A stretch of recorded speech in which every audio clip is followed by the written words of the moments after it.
హరీష్ రావు మొన్న ఆయన ఒక ప్రెస్ మీట్ పెట్టి రేవంత్ రెడ్డి మా ఇయర్లీ క్యాలెండర్ ఓపెన్ చేసింది. అంటే జనవరి నుంచి డిసెంబర్ వరకు రేవంత్ రెడ్డి ఎట్లా తిట్టిందంటే ఒక వీడియోలోనేమో పండబెట్టి తొక్కుతా పేగులు మెడలు వేసుకుంటారు, ఇంకొక వీడియోలోనేమో రండగాడు అని, ఇంకొక వీడియోలోనేమో బట్టలిప్పి కొడతామని.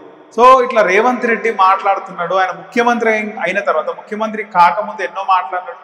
కేసీఆర్ని రాళ్లతో కొట్టాలన్నాడు, బీఆర్ఎస్లోని రాళ్లతో కొట్టి చంపాలన్నాడు.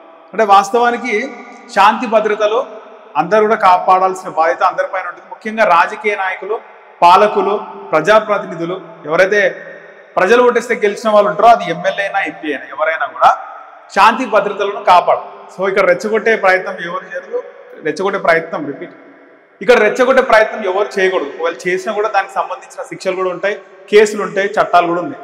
సో దీనికి సంబంధించి రేవంత్ రెడ్డి ముఖ్యమంత్రి కాకముందు అనేకంగా మాట్లాడారు. వాస్తవానికి ఒక ప్రతిపక్ష నాయకులు అలా మాట్లాడుతూనే ఉంటారు. జగన్ కూడా ఆంధ్రప్రదేశ్లో ముఖ్యమంత్రి కాకముందు ఇలాంటి ముఖ్యమంత్రిని బహిరంగంగా ఉరిదీయాలని చెప్పి మాట్లాడారు. సో అది కూడా వైరల్ అయినాయి కామెంట్స్.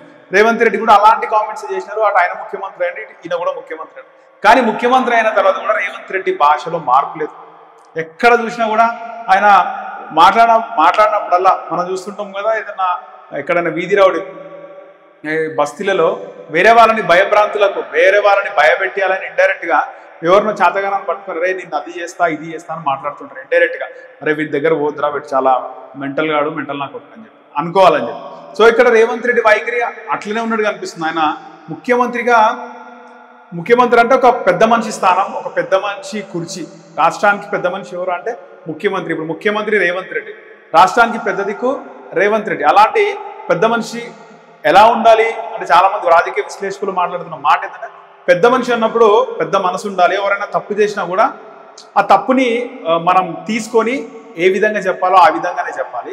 మనమే డైరెక్ట్ తంతా, బట్టలు ఇప్పి కొడతా, పేగులు మెడలు వేసుకుంటా, పండబెట్టి తొక్కుతా అంటే అవన్నీ మనకి దానికి సంబంధించినటువంటి చట్టాలు కూడా ఉన్నాయి. చట్టాలు చేసే పని మనం ఎందుకు చేస్తాం? ఒకవేళ వాళ్ళు చట్టాలు ఉన్నాయి, పోలీసులు అది చూసుకుంటారు. కానీ రేవంత్ రెడ్డి రీసెంట్గా కూడా అసెంబ్లీ సాక్షిగా బట్టలిప్పి తీసి కొడతాడు.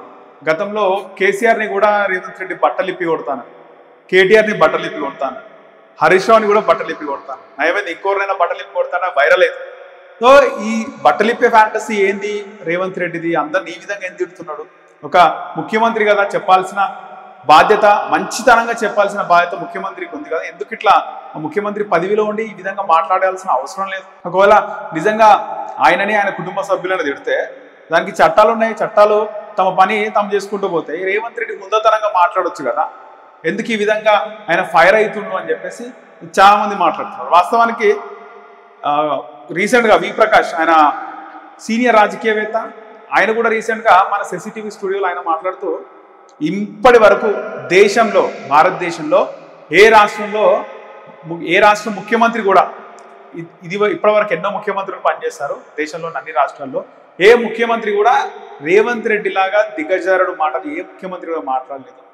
సో ఆ హుందాతనంగా మాట్లాడాలి. ముఖ్యమంత్రి అయినప్పుడు అన్ని తీసుకొని చాలా హుందాతనంగా చెప్పాలి, అంటే చక్కగా మంచిగా చెప్పాలి, అర్థమయ్యేటట్టు. కానీ ఆయన ఇలాంటి భాష వాడడం ఏంటి అని చెప్పేసి మొత్తానికి రేవంత్ రెడ్డి భాష వల్ల రేవంత్ రెడ్డికి సంబంధించి ఆయన అట్లా అగ్రెసివ్గా మాట్లాడితే కాంగ్రెస్ పార్టీ నాయకులు లేకపోతే రేవంత్ రెడ్డి అభిమానులు, ఇన్ఫ్యాక్ట్ ఎవరైనా కూడా మీడియాలో కూడా చాలా మంది రేవంత్ రెడ్డిని అభిమానించే వాళ్ళు ఉన్నారు, ఫాలోవర్స్ ఉన్నారు.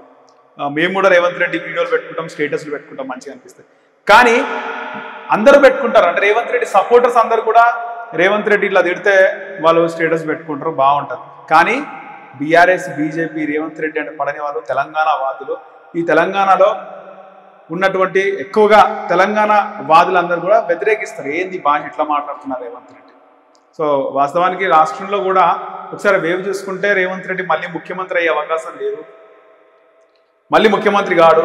కొంతమంది అయితే రేవంత్ రెడ్డి ఆయన కొడంగల్లో కూడా ఎమ్మెల్యేగా గెలవడం, ప్రజలు ఓటు వేయరు, ఆయన వైఖరిని చూస్తున్నారు, ఆయన స్టైల్, ఆయన వే ఆఫ్ రూలింగ్ చూస్తున్నారు, ఏం బాలేదంటున్నారు. కానీ వాస్తవానికి 15 నెలలే గడుస్తుంది. రీసెంట్గా రాజీవ్ యువ వికాసం స్కీమ్ని కూడా ఆయన అమలు చేయడం జరిగింది. అంటే స్కీమ్ని కూడా ఆయన ప్రారంభించారు. ఆ స్కీమ్కి ఏంటంటే వాస్తవానికి ఎస్సీ, ఎస్టీ, బీసీ, మైనారిటీలకు లోన్లు, సబ్సిడీ లోన్లు అన్ని ప్రభుత్వాలు ఇస్తాయి, గత ప్రభుత్వాలు ఇచ్చినాయి. అవన్నీ పక్కన పెట్టేసి అవన్నీ కూడా ఒక దగ్గరికి కోఆర్డినేట్ చేసి ఆయన రాజ్యం యువ వికాసం అనే స్కీమ్ని ఆయన ఇంప్లిమెంట్ చేసి, సో అది కూడా మంచి స్కీమ్. సో ఇంతకుముందుకు చెప్పని స్కీమ్ అది, రేవంత్ రెడ్డి ఎక్కడ చెప్పని స్కీమ్. కాకపోతే ఈ క్యాస్ట్ లోన్లకు సంబంధించి ఈ విధంగా ఆయన డైవర్ట్ చేయడం ఒక మంచి పథకమే. రేపు ఇంకో పథకం పెట్టే అవకాశం ఉంటుంది, 15 months అవుతుంది. ఎన్నికలు దగ్గరకు వచ్చేలోపు ఇంకా మంచి పథకాలు ఇంప్లిమెంట్ చేసే అవకాశం ఉంటుంది. రేషన్ కార్డులు లేని వాళ్ళకి రేషన్ కార్డులు ఇవ్వడం, ఇందిరమ్మ ఇల్లులు చూసినాం, ఆల్రెడీ 2వ విడత ఇందిరమ్మ ఇల్లులు కూడా ప్రారంభం అయిపోయినాయి. సో చాలా మందికి ఇందిరమ్మ ఇల్లులు రావచ్చు. సో గవర్నమెంట్ జాబ్లే కాకుండా ఇలాంటి మంచి మంచి స్కీమ్స్ ప్రజలకు అందుబాటులోకి వచ్చి 4,000 చేస్తున్న పెన్షన్ కనుక రేవంత్ రెడ్డి ఒక 1 yearలో లేకపోతే 6 monthsలో యాజ్ సూన్ యాజ్ పాసిబుల్ ఇక్కడ 4,000 పెన్షన్లు ఇవ్వడం, ఇలాంటి పథకాలు ఇస్తే ఖచ్చితంగా ప్రజల్లో మార్పు ఉంటుంది. అరే మంచిగానే ఇస్తున్నారు రేవంత్ రెడ్డి, ఈయనకే ఓటిద్దాం అనే మార్పు కూడా రావచ్చు. సో ఏది రాజకీయాల్లో ఏది శాశ్వతం కాదు, ఏది కూడా ఎన్నికల నాటికి చేంజ్ అయ్యే అవకాశం ఉంటుంది. 2020-21 ఆ టైంలో బీజేపీ ఫుల్ స్వింగ్ పైన ఉన్నది. భారతీయ జనతా పార్టీ గవర్నమెంట్ వచ్చే అవకాశం ఉందని బండి సంజయ్ వేవ్ బాగుండే. జిహెచ్ఎంసీలో ఎప్పుడు రాని విధంగా 48 కార్పొరేటర్ స్థానాల్లో బీజేపీ కైవసం చేసుకుంది. అప్పుడు రేవంత్ రెడ్డి ఇలా మొత్తం జిహెచ్ఎంసీలో ఆయన ఈ ఎలక్షన్ క్యాంపెయిన్లో తిరుగుతుంటే, జిహెచ్ఎంసీ ఎలక్షన్ క్యాంపెయిన్లో 2020లో రేవంత్ రెడ్డి మీద పబ్లికే లేరు అసలు. అంటే లేరు పబ్లిక్, రేవంత్ రెడ్డి కదా లైట్ తీసుకున్నారు.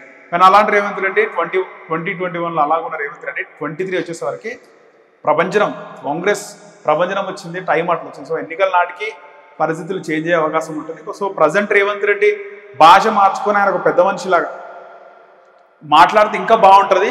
అంటే విమర్శకుల ప్రశంసలు కూడా పొందే అవకాశం ఉంటుంది రేవంత్ రెడ్డి కనుక చక్కగా మాట్లాడుతుంది. సో అది మేము సెన్సిటివ్ నుంచి చెప్పదలుచుకున్నాం. మీరేమనుకుంటున్నారో కింద కామెంట్ సెక్షన్లో కామెంట్ చేయండి. అలాగే మా సెన్సిటివ్ని సబ్స్క్రైబ్ చేసుకోండి.